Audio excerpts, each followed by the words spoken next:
This is Mitch, and welcome to the 1000houses.com podcast. I'm here with Colin Douthit, and he's in Kansas City area.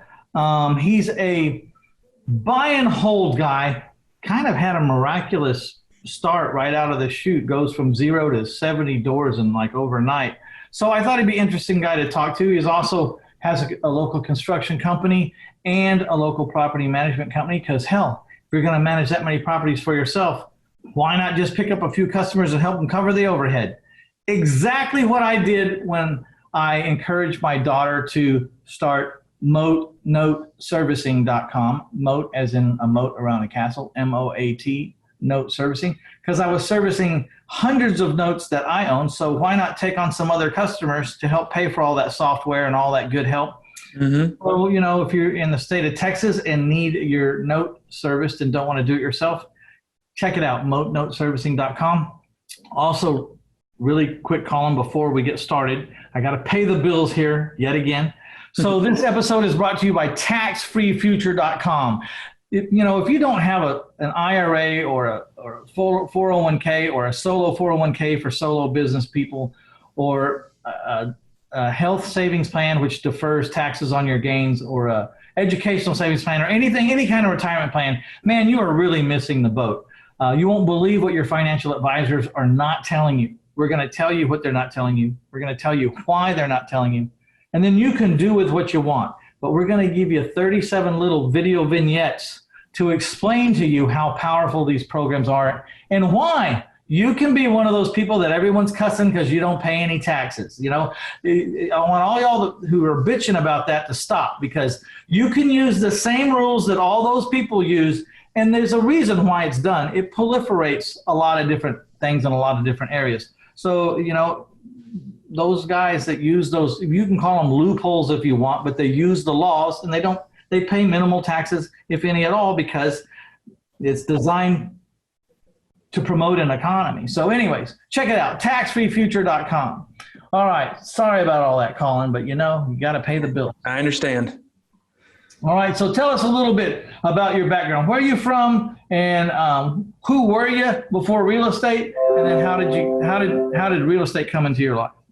Yeah. So I'm from Kansas City, born and raised.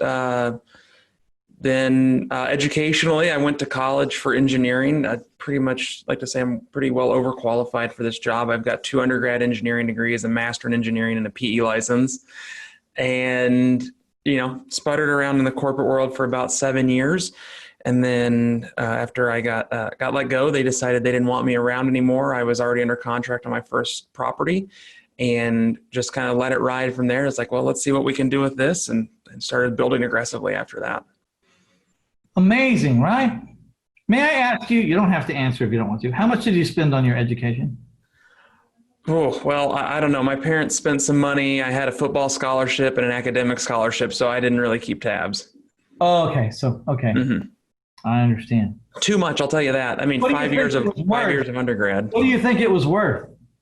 I think people that were paying full tuition where I was about $20,000 a year. So probably about $100,000 in undergrad, and then another $15,000 for the master's. Okay. So $115,000, $120,000. Mm-hmm. Well, anyways, so my point is, I'm a firm believer that, I'm an advocate for those who maybe aren't college material or didn't go to college. I didn't go to college. Mm-hmm. I'm not slamming college, but I also think there's a tremendous path for people that don't, and they shouldn't browbeat themselves or beat themselves up because you don't have a college degree, because it could be your greatest asset, which is what happened to me. I mean, no one wanted to pay me any money because I didn't have a college degree. And so mm-hmm. I finally looked in the mirror and said, if I can't make X amount of money by myself out in the street, then just go shoot me, because I'm tired of people telling me how much I can make. And I'm tired of telling me when I can go on vacation for that little bit of money that they're letting me make. Yeah. And how to dress and when to wake up, when to go to sleep, when I have a Saturday off and when I don't. And I finally just said, screw this. I'm bound to be able to make $15 an hour by myself. And, I went out and did that. Luckily, I didn't make any money. So it's kind of easy to like not need a boss, which was great because then it freed up 2,600 hours a year that I could work on myself. Yeah, I'm in the same school when it comes to college. I think we have a lot of overeducated people with degrees that aren't really worth anything. And at this point, I'm saying if you're going to go to college, get yourself a tangible degree that gives you a skill that you can use for the rest of your life. But I know that it's not for everybody. And I know that a lot of people that don't go to college are extremely successful and that there's a lot of different opportunities out there for that. And, as I'm raising my son and now my daughter, my wife and I are really thinking like, do we really want to promote the college route? Because it was kind of where we grew up and, upper middle class, it was forced on us almost, it's like, hey, this is the only option. You go to college and, you work the corporate world. And I really, really dislike the corporate world. Yeah. Well, you're just out of, we're never really in control, Yeah. Man upstairs is in control, but man, sometimes you just like have no control. Like you need to have some say over how things go, and 100%. In the corporate world, you don't. So let me ask you this. I've noticed this trend. I don't know if it's just me but engineers seem to do well at this business if they don't have paralyzation from overanalyzation. And that seems to be the thing they have to conquer. But then once they get over that or there's move to be more actionable, to take action quicker, they're really good at sizing up all the data that you need to make a decision. It's kind of, I guess that comes from that engineering side of you that needs a bunch of graphs and charts and numbers. Yeah. They teach you critical thinking and teach you, analysis of numbers and stepping back and problem solving. So, for me, when I was able to start figuring out, okay, this is how income producing properties work. This is how they make money. This is how they lose money. And I was able to build out a pro forma and then start to analyze properties. Once you got numbers on paper, it's pretty binary. It's a good investment or it's a bad investment. Okay, so you start off pretty quick. I guess you have your back against the wall. Someone let you go. Did you have a advance pay or they just cut you off? No, they gave me an extra 2 weeks worth of pay. So extra 2 weeks. Yeah, it was generous of them. 2 weeks, very nice of them. Just cut your legs off and give you 2 weeks to grow a set of legs. Yeah, exactly. So you got this one house under contract. This is where you're starting from? One house. It was a 7-unit building, a 7-unit apartment building. Or a 7-unit apartment building. Yeah. This is your first one. Yep, that was the first one. You gotta be a little wide-eyed at night at this point, right? A little bit. I've always kind of had an entrepreneurial bug and for the past, 3 or 4 years before that, knew that I didn't want to be in the corporate world for the rest of my life.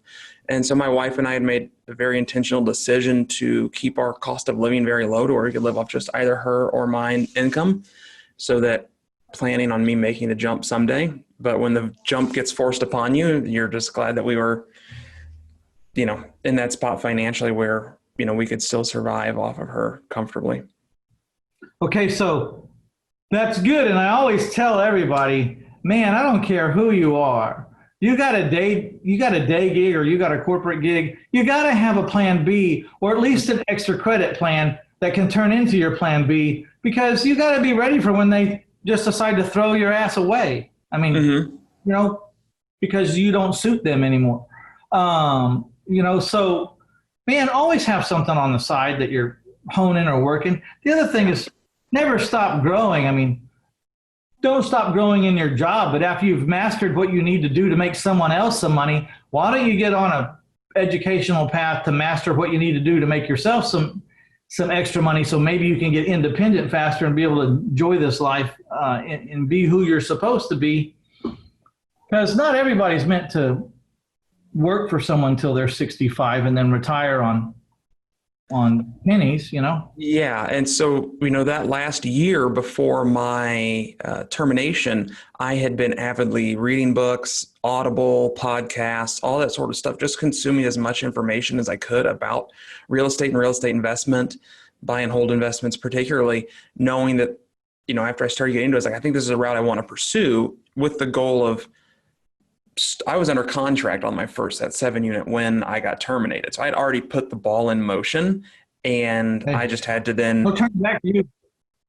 What was that? No turning back for you. Yeah, there was no looking back. I was like, well, let's give this a run. We've got some savings, and let's make a run at this and see how the next 6-12 months goes, and we can get back in the corporate world if I need to. do you mind me asking about what ballpark your job was paying you when they let you loose, so people could understand where? Yeah, I was at 99,000 that year. Okay, 100. Yeah. So that's a decent job. What was this 7 unit going to pay you? Oh, I don't know. We live out in a rural town, so and that's where I bought it, so not quite as much. I'd have to look back, but I think we were forecasting about $800 a month or something like that. Oh, okay. So not a big, not a. No, well, it was maybe more like 1,200. I can't remember now what Well, it doesn't matter. It wasn't nearly. It wasn't No, it wasn't nearly. No, 1,000 a month. You know what I mean? So I mean, you're a long ways from 100 grand. yeah. Did you have low overhead or high overhead or medium overhead? I mean, what did it cost you to live at the time, do you think? Uh, I'm asking you less than- some really way back. no, that's fine. Yeah, we were probably about less than $2,000 a month just to live. But you had done a good job of doing that. So $800 a month is a big chunk of that. You know, you don't got that far to go. You're halfway to, I call it your freedom number. You know, you just need so much Yeah. coming in before you don't need the job anymore. We always kept our freedom numbers as low as possible, knowing that, we were going to make this jump, right? We had a foresight. So if I could say, okay, well, $2,000 a month, we've got just under $1,000 mortgage, health insurance. We do a Christian MediShares, $500 a month, and that gives us $500 additional dollars. We live out on a farm, so we raise a lot of our own meat and food like that. So kept some of that overhead low as well. Well, because I find that to be a common theme too. A lot of people that can stay with it long enough to figure it out and to get all the wheels turning have a low overhead, and they really have low expectations. And I don't say that bad. I think I've always had low or no expectations when I go to try some things, just so I'm not disappointed, and so that if I have any size victory at all, it's you can be celebrated. Those people that go and say, I'm going to start in real estate and I'm going to make $1 million a year. Man, damn, what, you're kind of setting yourself up to be disappointed here right off the bat, because not many people can pull that off, and you're putting yourself under a lot of pressure. How about this? How about you figure out what your overhead is every month, and if your overhead's $3,000 a month or $4,000 a month, how about we just get that off your plate first? Let's make a goal to make $4,000 a month so that you don't have to have a damn job, which will free up 2,600 hours a year, so you can go learn how to make that million with an extra 2,600 hours a year that you don't have to spend making someone else money. So the first goal that I always told everybody, how do you feel about it? The first goal, because you have these people say, think big, write these big plans, and if you shoot for the moon, at least you'll land at the stars. And I'm like, just give me something I can accomplish in a reasonable time, yeah. And then I'll sit down and I'll get another goal. You know what I mean? And I'll get another goal. My goal was always just to do better last year than I did. This coming year than I did last year, which has taken me places I never dreamt of. How do you set goals? Yeah, well, kind of at the beginning of the year, did some goal setting. So we officially started our property management company August of last year. That's kind of when we said open for business. Now I already had it seeded with 70 to 80 of my own doors. Once we got started, though, I was like, okay, let's grow this. And we've had this amazing growth curve. We put on 270 doors under management in 10 months. We've added that in addition to what I already brought on. So hold on, back up. So you had the 7-unit place. So you had 7 doors when they quit your job. How long did it take you to get to 70 doors? About 24 months.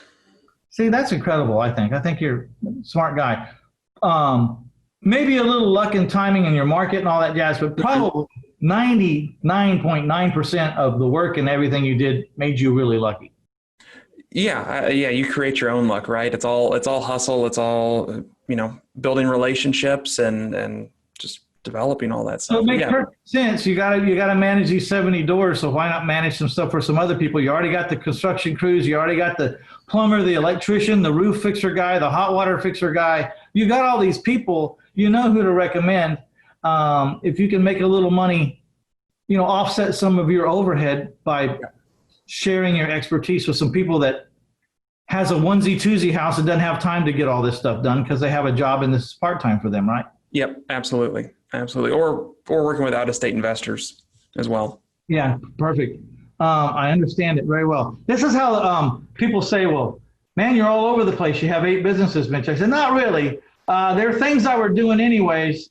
And I just, decided to parlay it, or it was exhaust that was running out of my tailpipe and I was wasting it. You know, I like to give the example.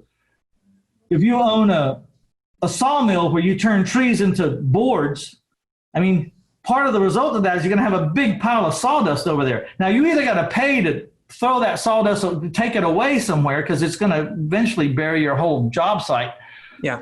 Or you can figure out what to make out of sawdust. Mm-hmm. You know, are you going to make ant poison where you soak it in poison, put it in bags, and then you sprinkle it around people's houses for pest control? Or are you going to glue it together and make boards? I mean, what are you going to do with this damn stuff? Because you got it free. You're getting it free. So, yeah, we're actually looking at that right now. We are probably going to spend about $100,000 with an HVAC sub this year. So my partner in the construction company, we're like, well, we should probably just buy an HVAC company. We would have so much additional work for this company that it's potential lost revenue that we're just having to pay to somebody else. Yeah, be careful. Mm-hmm. You know, like if I was going to do that, then I'd be partners with somebody who owns an HVAC company that's not doing well or that could do better. You know what I mean? Because I don't want to learn all the ins and outs of HVAC company. You know what I mean? Oh, no, heavens no. We do not want to become HVAC technicians. We just want to focus on having somebody run the day-to-day operations, and we're just essentially owning the business and giving it a few directions and more business. Because that's what I do. You know, that's what I do too. Like I have a hard money loan business. Mm-hmm. My role really is to raise private money. I have $26 million out in the street right now from private people. But sometimes I have so much money that I can't buy houses at the underwriting that I need to. I just can't find that many good deals in a row. And just because you have a lot of money doesn't mean you go out and make crappy deals. So I keep my underwriting bar the same. And when I have too much money, I'll loan it out. So I started to my competitors who found deals before me that I wish I would have found, but I didn't. And so I'll loan them the money to buy that deal. And if they don't pay me, then I end up with the deal. Now, I'm not hoping for them to fail, but I'm just saying it's win-win for me. They either pay me my interest or mostly I keep my private people's money occupied till I need it. But I picked a partner that was, 15 years as a CPA, had taken companies public. He was with Coopers and Lybrand for 15 years as a managing partner in Austin, Texas. I mean, a major educated brain. And I teamed up with him, and I was bringing the business and bringing the money, and he was keeping it organized and watching the details and doing all the stuff that I suck at. Yeah, no, I'm right there with you. We've been looking into EOS, and they've got the visionary and the integrator, and I'm on the visionary side. Like, here's the big picture idea. How do we get it implemented? Then we have to build out the team to help implement and integrate the ideas. So how did you move so fast from 0 to 70 doors? I mean, what did you been studying? What even gave you the audacity to think that you could go out there and do that in such a short period of time? I didn't think I could do that many. That's probably part of the issue. The audacity. We looked at the numbers, and I liked the numbers. I brought in a partner on about 20 of the doors. I've got a 50-50 partner on 20 of them. We, did some beg, borrow, and steal for some down payment money with family and stuff like that. And we were just able to structure the financing advantageously. We did take down some chunks. We had a package of 16 homes that was for sale. Then we found a 17, and then 6 almost abandoned, dilapidated duplexes that we took on as a big rehab project. So where did you find those? Did you find those in like bank repos, or were you just looking for distraught landlords? Facebook. I got tagged in on a couple of them, and then 6 duplexes a realtor brought me. That's why I say, if you're out there asking every day, I mean, it shows up from every direction. People, hey, which way do you find the most houses? I'm like, man, there's really no one way. It's just like it's everything combined that brings it in. If I wore a shirt that said, cashforhouses.net right here, and I also like to put it right here because we're a nation of lines. I like to put it right below the collar and between your shoulder blades because we're a nation of lines. You're always standing in some line. And people are more likely to read things when you're not staring at them, Yeah. So that might buy me 2 houses a year, maybe. If I wore it 5 days a week, that shirt or a shirt like it, different color every weekday, 5 days a week, it'd buy me a house or 2, maybe 3.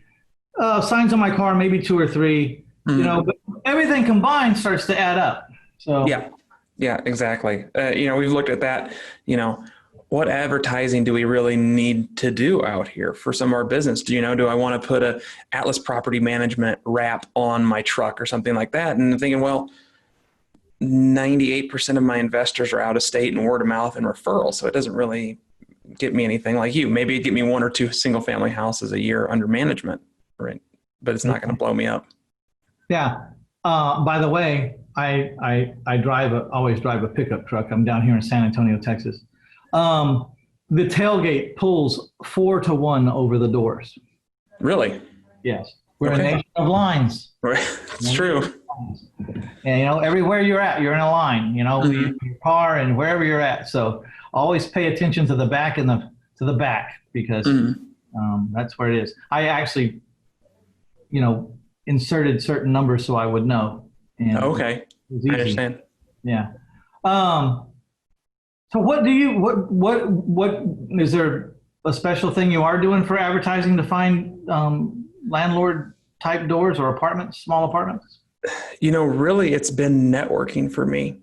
That's honestly been my biggest boom to my business, is just networking with high producing realtors, in my world, commercial brokers that are bringing people to the table that want to buy 20, 30, 50 units and building their trust to become their preferred property manager. Also out there on like Bigger Pockets, but at this point too, I've got guys referring me on Bigger Pockets. So I almost don't have to advertise, do anything on that except just respond to the direct messages I get. I did some things in Bigger Pockets years ago. I still get people from that deal. You know what I mean? I don't know how that works, but so a lot of that stuff though was out in California, and they can't fathom seller financing. Half of them think it's against the law. So I had to move away, because it's just like, there was just a lot of negative people out there in the world, and I seem to find a lot of them there on my topic. So yeah, that was 2,500 houses ago. So I think it's working. I'm pretty sure it's working. So yeah, you've proven the concept at this point. People, I'm not sure this will work in my area. I said, yeah, it'll work in your area. The only thing that doesn't work in your area is you. Yes. So what does your wife do? Because I find, was your wife always on board with this, or did you have to drag her a little bit or push her? Because this is a major problem too. I see all the time. Like sometimes spouses are not on board. They have different pain thresholds or risk thresholds. And sometimes when they get up with a outrageous entrepreneur, it kind of stresses life for a little bit. Yeah. So my wife, bless her heart, is risk averse and very conservative on these sort of things. She has believed in me from the very beginning. And part of my missteps in getting to success where I'm at now has been trying different ventures, right? And just not focusing on them long term. And she was like, listen, Colin, I knew you'd be successful if you just stayed focused and stuck with it. And, she was absolutely right on that. And, she's always like, well, do we need to move a little slower? But she hasn't ever really been involved in the day-to-day operations of it. She's a nurse. She's been a part-time nurse now for a while. She's at home with our kids too. She's not in the business. She's not in this business. No. Well, in kind of a way, I started mine with all family. My daughter still works for me 24 years, right in the center. And then my wife was taking care of books and check writing and accounts receivable and accounts payable. It was kind of a bad move for, looking back.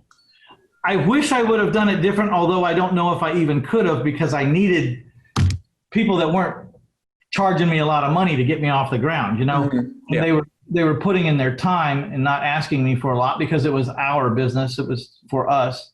Yeah. But as soon as we got off the ground, there was some problems. One is it took a little while for everyone to figure out that it wasn't a democracy, that I was running it.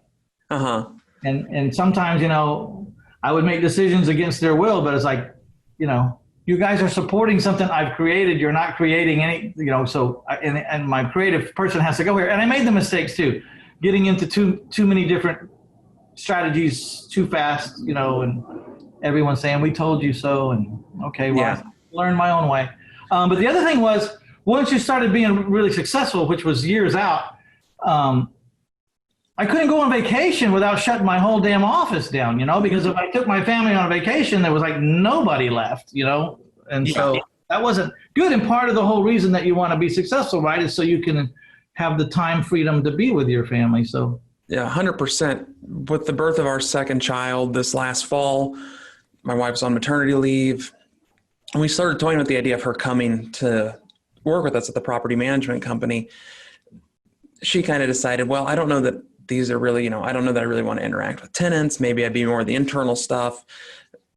But we decided it probably just wasn't going to be the best option. And, advice from other people that had seen other partners, work with their spouses. And very tough. Very tough. Stressful. And knowing the way that my wife and I are different, which isn't bad, just different, that it would probably cause some tension points in our interactions. So, I just kind of made the decision when I was like, listen, you can continue nursing, you can stay at home. It's your decision.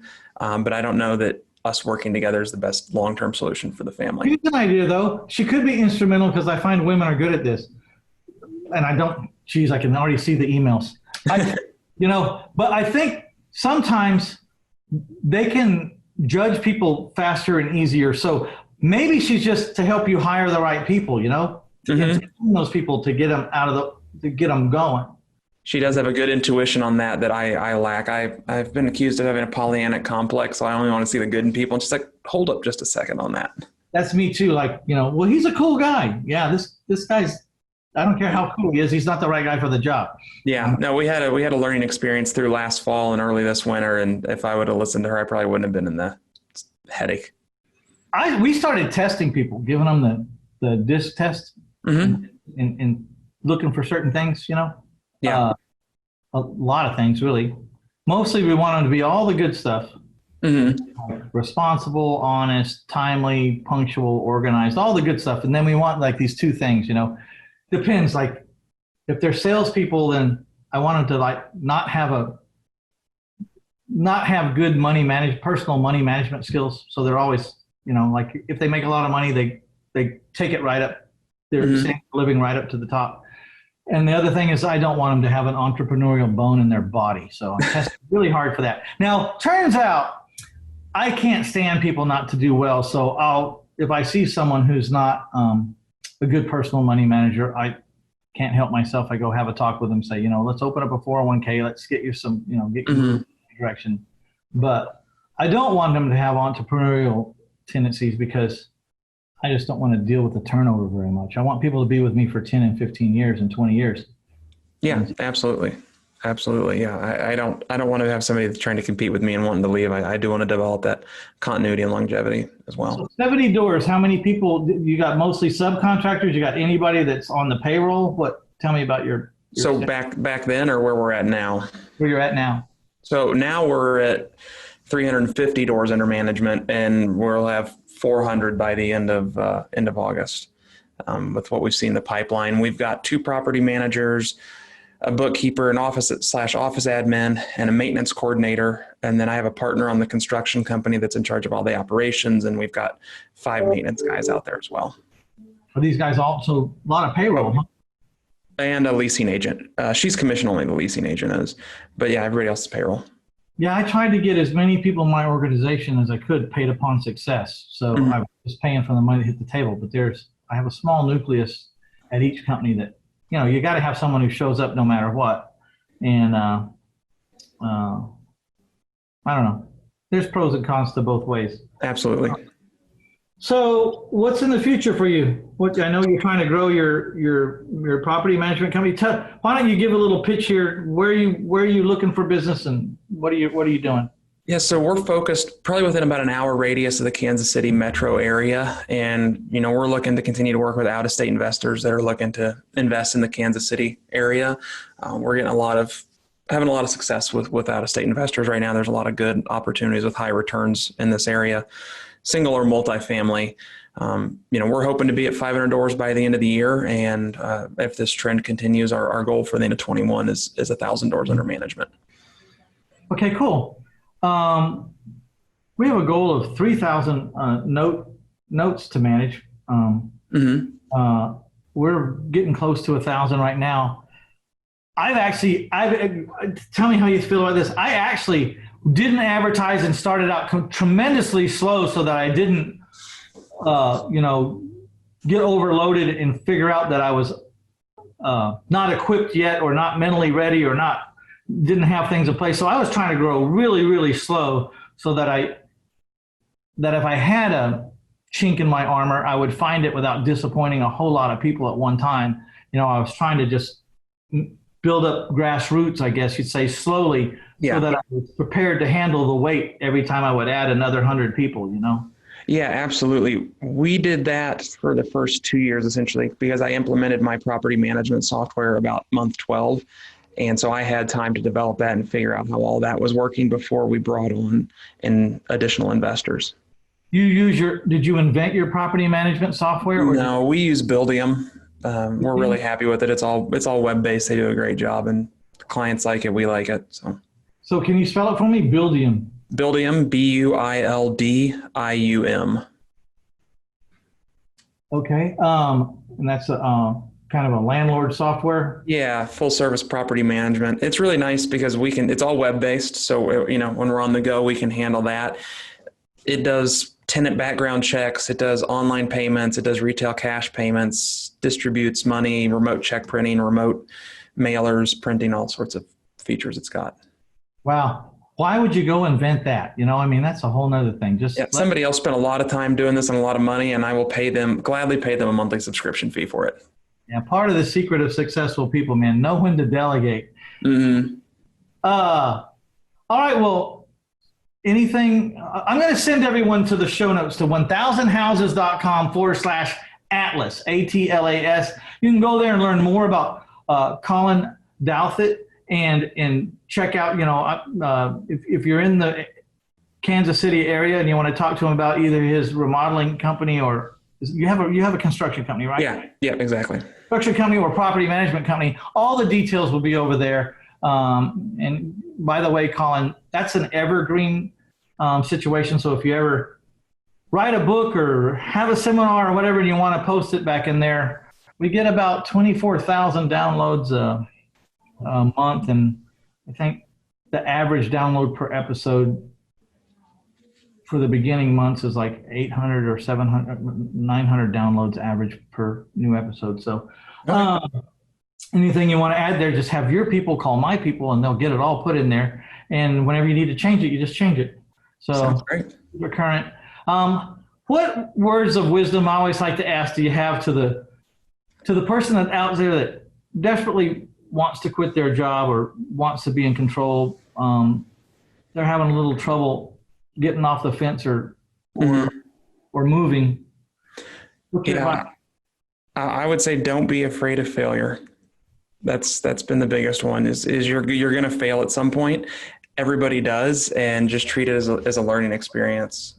Hey, good point, because like in my book, My Life in 1,000 Houses, Failing Forward to Financial Freedom, I didn't really know exactly what I was doing at the time, but as I wrote this book, I saw where I already knew I was going to fail. So I was trying to play, how can I fail but not go under? Like, there's a difference between laying everything on the line, your house, your car, and then when you don't make it, you're out in the street on your ass, and this causes a lot of stress for your wife and your relations, and you probably will get divorced, if you're 9 out of 10 times under that kind of stress, or a lot of times.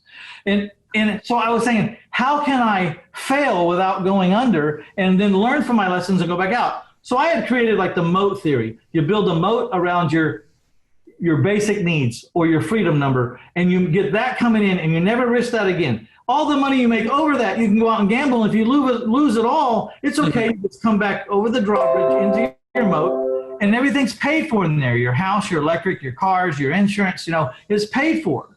So that's how I figured out how to fail forward, was to bust my butt and get my $3,500 a month coming in, and then never gamble that.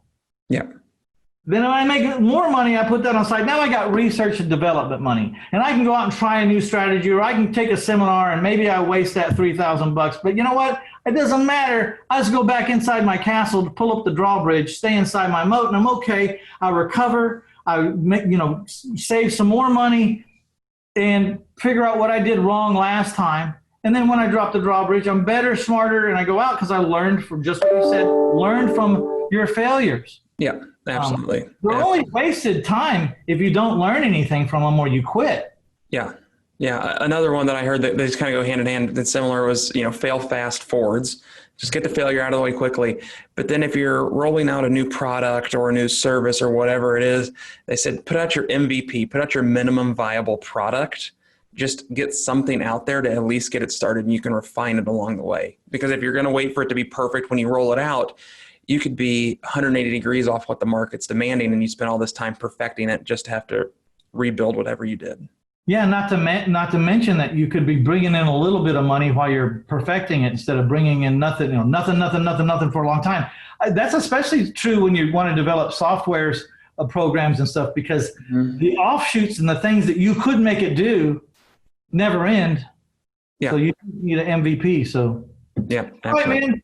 I really appreciate you coming on. You seem like a cool guy. You ever get to San Antonio? Oh, every now and then. It's been a few years. All right. Well, look me up when you get down here. Maybe Absolutely, we'll do. Maybe we'll break bread or something. You seem like a neat guy, and you seem like you. How old are you, may I ask? 33.